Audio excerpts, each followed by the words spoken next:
This is me Sadia है और मैं आपके लिए लेके आई हूँ एक और रीडिंग जो कि होगी उन लोगों के लिए जो जानना चाह रहे हैं कि आपके रिलेशनशिप का फ्यूचर क्या होगा।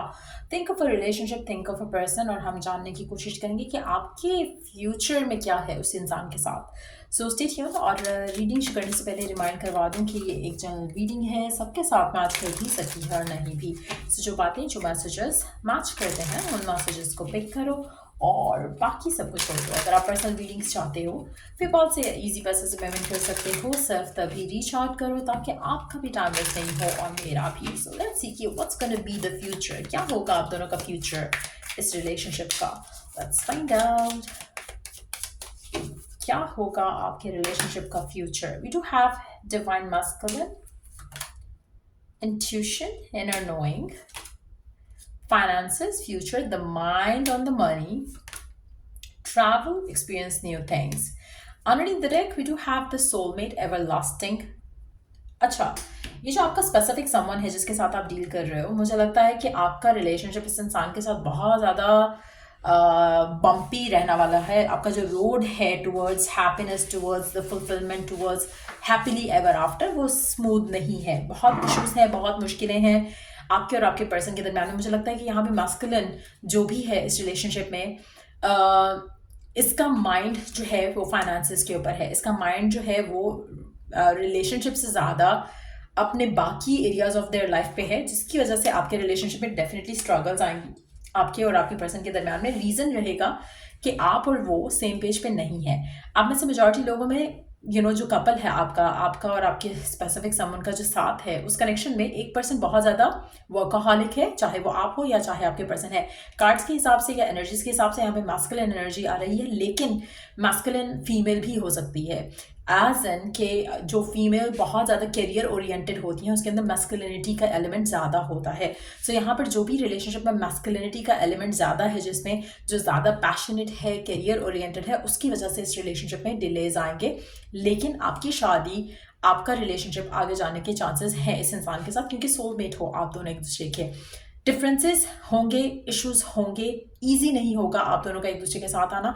आप में से मेजॉरिटी लोगों के लिए या तो आप ट्रैवल अवे भी कर जाओगे या फिर ये पर्सन ट्रैवल अवे कर जाएगा, लेकिन अल्टीमेटली आप दोनों ने एक दूसरे के साथ आना है फिर से। सो कहीं ना कहीं शादी होने के चांसेस, रिलेशनशिप के आगे जाने के चांसेस काफ़ी स्ट्रांग हैं। लेकिन यहाँ पे एक और चीज़ मैं मेंशन करूँगी, क्योंकि ये जनरल रीडिंग है, एक चीज़ मैं यहाँ पे मेंशन करूँगी ज़रूर, और आप भी अंडरस्टैंड करने की कोशिश करो कि आपके रिलेशनशिप में इस इंसान के साथ डिलेज हैं। ठीक हो गया? आप में से कुछ लोग ऐसे होंगे जहां पर जहां पे आपकी शादी इस इंसान से नहीं हो सकेगी। इवन कि अगर आपका सोलमेट है तब भी नहीं हो सकेगी। रीज़न ये रहेगा क्योंकि ये पर्सन टाइम लेगा। ये पर्सन शादी के लिए हाँ नहीं कर रहा राइट ना ही शादी के लिए इंटेंशन रिवील कर रहा है। अब ऐसी सिचुएशन में आप में से कुछ लोगों के लिए फैमिली प्रेशर की वजह से आप अपने आप को आगे मूव ऑन करवा लोगे, या ये पर्सन अगर आपकी वजह से डिले है शादी को लेकर या फ्यूचर ऑफ द रिलेशनशिप को लेकर, अगर आप मैस्कुलिनिटी के साथ आ रहे हो इस रिलेशनशिप में जहां पर आप कैरियर ओरिएंटेड हो, आपके ऊपर रिस्पॉन्सिबिलिटी है और आप सबको लव से ज़्यादा अपने कैरियर को प्रायोरिटाइज करना है, तो आप हो सकता है कि आपकी वजह से दूसरा पर्सन मूव ऑन कर जाए। सो इसकी भी पॉसिबिलिटी है। सो मेजॉरिटी लोगों के लिए मुझे लगता है कि आप अगर मूव ऑन नहीं करते हो एक दूसरे से, आपकी लाइफ में कोई और नहीं आता, उनकी लाइफ में कोई और नहीं आता, तो आपकी शादी हो जाएगी। लेकिन अगर फैमिली का इन्वॉल्वमेंट रहा, थर्ड पार्टी का इन्वॉल्वमेंट रहा, तो चांसेस है कि शादी किसी और से होगी। रीज़न ये होगा क्योंकि एक पर्सन वेट करने के लिए रेडी है, दूसरा पर्सन जो है वो वेट करने के लिए रेडी नहीं होगा। आप में से एक पर्सन ऐसा है जो कि अपने कैरियर को फोकस कर रहा है, और दूसरे की अगर फैमिली ऐसी होगी कि नहीं नहीं नहीं शादी का टाइम हो गया, शादी की एज हो गई, शादी करना, तो आपकी शादी फिर नहीं हो सकेगी। सो काफ़ी हद तक आप में से मेजॉरिटी लोगों के लिए मुझे लगता है कि आपका ये रिलेशनशिप आपकी इंडिविजुअल जर्नी के लिए भी काफ़ी इंपॉर्टेंट है। तो कुछ लोगों के लिए मुझे लगता है कि आपकी शादी इस इंसान से नहीं होने के चांसेस भी काफ़ी स्ट्रांग हैं, स्पेशली उन लोगों के लिए जहाँ पर फैमिली का प्रेशर या थर्ड पार्टी का प्रेशर हो। चाहे वो थर्ड पार्टी फैमिली है, चाहे वो थर्ड पार्टी कैरियर की रिस्पॉन्सिबिलिटीज़ हैं या फैमिली की रिस्पॉन्सिबिलिटी है, अगर उस चीज़ का इन्फ्लुएंस ज़्यादा है और it's not like one's personal desire कि उसको वेट करवाना है अगले पर्सन को, तो मुझे लगता है कि आपकी शादी फिर इस इंसान के साथ ना होने के चांसेस ज़्यादा रहेंगे। लेकिन अगर आप दोनों का आपस का एक मामला है जहाँ पर आप भी वेट करना चाहते हो, वो भी वेट करना चाहते हैं, और आप दोनों के दरम्यान में दूरियां भी अगर आ जाती हैं, तो स्टिल आपकी शादी उस इंसान से हो जाएगी। लेकिन जहां पर थर्ड पार्टी का इन्फ्लुएंस है वहां पर आप दोनों का सेपरेशन होने के चांसेस रहेंगे, लेकिन चांसेस अगेन फिर बहुत स्ट्रांग रहेंगे कि आपकी रिकन्सिलिएशन हो जाए। मुझे लगता है कि आप में से मेजॉरिटी लोगों के लिए आप दोनों की फिजिकल और सेक्सुअल इंटीमेसी बहुत ज़्यादा स्ट्रांग होगी और आप चाहकर भी एक दूसरे से दूर नहीं रहोगे। अब एक चीज़ मैं यहाँ पे वार्निंग दूंगी आप में से कुछ लोगों को, चांसेस है कि आप शादी के बाद भी इस इंसान के साथ इन टच रहो या वाइस वर्सा। हो सकता है कि ये आपसे शादी के बाद भी ये आपसे अपनी शादी के बाद भी आपके साथ इन टच रहे। तो इस तरह की सिचुएशन थर्ड पार्टी सिनेरियो होने की काफ़ी ज़्यादा स्ट्रांग इंडिकेशन है। आप में से कुछ लोगों के लिए हो सकता है कि आप जिद में आकर आगे बढ़ जाओ और ये पर्सन वापस आए तो फिर आप इसके साथ भी इन टच रहो, तो इस तरह की भी पॉसिबिलिटी काफ़ी ज़्यादा स्ट्रांग लग रही है।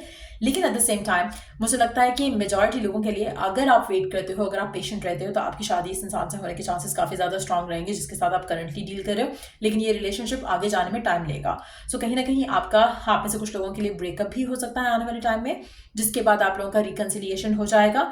लेकिन आप में से कुछ लोगों के लिए ये पर्सन या आप खुद अपनी ज़िंदगी में आगे भी बढ़ जाओगे, लेकिन आप दोनों दोबारा वापस आओगे, चाहे फॉर गुड और फॉर बैड, लेकिन आप डेफिनेटली दोबारा एक दूसरे के पास ज़रूर आओगे, क्योंकि आप दोनों एक दूसरे को लेकर एडिक्टेड हो। आप दोनों को एक दूसरे के अंदर पीस और सेटिस्फैक्शन मिलता है जो कि अदरवाइज आपको नहीं मिल सकता है। सो इसलिए मुझे लगता है कि आप दोनों का जो कनेक्शन है वो काफ़ी सॉलिड है, काफ़ी स्ट्रांग है, लेकिन गलतियां हर किसी से होती हैं। आपसे भी हो जाएगी, पर्सन से भी हो सकती है, जिसकी वजह से आप दोनों हो सकता है कि कुछ लोगों के लिए थर्ड पार्टी सिनेरियो में एक दूसरे के साथ रहो। स्टिल अगर आप शादी कर भी चाहते हो या आपका पर्सन शादी कर भी चाहता है तो स्टिल आप इन टच रहोगे, जो कि आपको थर्ड पार्टी सिनेरियो में रखेगा। पैशन, एक्साइटमेंट एक दूसरे को लेकर काफ़ी स्ट्रांग है। Neediness to be with each other वो काफ़ी स्ट्रांग है। सेक्सुअल इंटीमेसी काफ़ी स्ट्रांग है, लेकिन यहाँ पे मुझे लव का एलिमेंट थोड़ा मिसिंग लग रहा है टू बी ऑनेस्ट। सो एक अटैचमेंट कह लो, मैग्नेटिक पैशन कह लो या मैग्नेटिक अट्रैक्शन कह लो जो आपको एक दूसरे को लेकर फील होती है, ये अनफिनिश्ड बिजनेस कह लो जो कि आपका हमेशा रहेगा। अगर आप दोनों शादी नहीं करते हो आप स्टिल इन टच रहोगे, लेकिन इट्स बेटर कि आप शादी एक दूसरे के साथ करो, क्योंकि उससे फिर थर्ड पार्टी का इन्फ्लुएंस नहीं आएगा या थर्ड पार्टी वाली सिचुएशन में आप नहीं जाओगे। So that's what I see coming for you आपके रिलेशनशिप में। अगर राइट नाउ आप नो कॉन्टैक्ट में हो और आप इस तरह की सिचुएशन में ये रीडिंग चेक कर रहे हो तो आपकी डेफिनेटली इस इंसान से बातचीत हो जाएगी, ये पर्सन आपके पास आएगा। अगेन पेशेंस रखना बहुत ज़रूरी रहेगा दोनों पार्टीज के लिए, आपके लिए भी आपके पर्सन के लिए भी। अगर पेशेंस नहीं रखते हो, जल्दबाजी की कोई डिसीजन लेते हो, अल्टीमेटली घूम फिर के आपने एक दूसरे के पास आना है, तो फिर आपको शायद बुरा फील होगा। चाहे आपकी किसी और से शादी नहीं भी होती है फिर आप एक दूसरे के पास आते हो, या फिर शादी हो जाती है फिर एक दूसरे के पास आते हो, आप दोनों को बुरा लगेगा।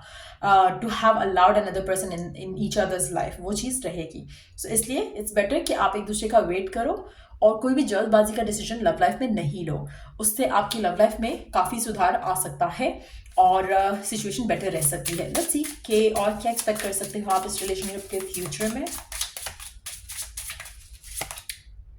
Villain, you can always rewrite the story. आप में से कुछ लोगों को लगेगा कि पर्सन विलन है या कुछ ऐसी सिचुएशन है या विलन्स आ गए हैं रिलेशनशिप में, सिनेरियोज ऐसे डेवलप हो गए जो कि रिलेशनशिप के बिल्कुल अगेंस्ट गए थे, जिसकी वजह से ये हो गया वो हो गया। लेकिन मैं आपको फिर से एक बात कह रही हूँ कि you can rewrite the story of your life.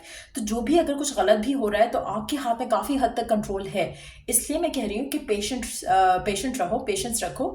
अगर आप पेशेंट रहकर चीज़ों को रिजॉल्व करने की कोशिश करोगे, सोल्यूशंस मिल जाएंगे। जल्दबाजी का कोई भी डिसीजन चाहे आपके एंड से है या आपके पर्सन के एंड से है, वो रिलेशनशिप के हक में नहीं जाएगा।